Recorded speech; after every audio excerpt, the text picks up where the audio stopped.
Magandang umaga mga kapuso, andito pa rin po sa Navotas City at sa mga oras na ito mga kapuso ay mataas na po ulit ang pag-uulan at sobrang dilim na po ng kalangitan ngayon at nagbubunsod na nga po dahil ito sa bagyong Enteng, malakas na po ang hampas ng hangin, malakas na po ang hampas ng alon dito sa Dique, dito sa Navotas City.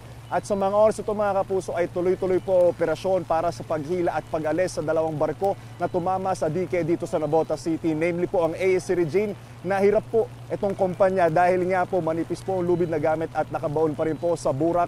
Sa mga pagkakataon ito ang ASC Regine. Ang MT Patriot III naman po ay unti-unti nang nawawala at unti-unti na pong umaahon dito sa tubig at sa dagat mga kapuso. Si MV Camille kahapon po ay bigla pong lumiyab sa hindi po malamang rason mga kapuso. 18 na crew po ang ligtas ang sitwasyon, ngunit 2 po ang sugatan dahil po sa insidenteng nangyari kahapon.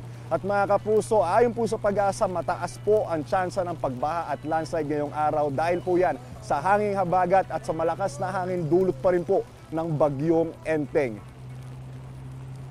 Ayon sa Pag-asa, apektado po ang Ilocos Region, Cordillera, Cagayan Valley, Central Luzon, Calabarzon, Mimaropa at ang Bicol. Itinaas na po sa mga nasabing lugar ang General Flood Advisory na magtatagal hanggang alas 6 ng hapon. Dahil pa rin po sa bagyong Enteng, nakataas ngayon ang Tropical Cyclone Wind Signal number 2 sa Ilocos Norte, northern portion ng Ilocos Sur, buong Apayao, Abra, Kalinga at western portion ng mainland Cagayan kasama ilang panig ng Babuyan Island. Signal number 1 naman po sa nalabing bahagi ng Ilocos Sur, northern portion ng La Union, buong Mountain Province, Ifugao, northern portion ng Benguet, buong Batanes, nalabing bahagi ng mainland Cagayan, rest of Babuyan Islands, buong Isabela, northern portion ng Nueva Vizcaya at northern portion ng Quirino.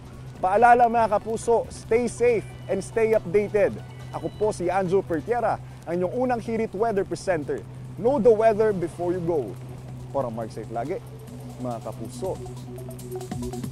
Kapuso, para laging una ka sa mga balita, bisitahin at mag-subscribe sa GMA Integrated News sa YouTube. Sa mga kapuso abroad, samahan nyo kami sa GMA Pinoy TV at sa www.gmanews.tv.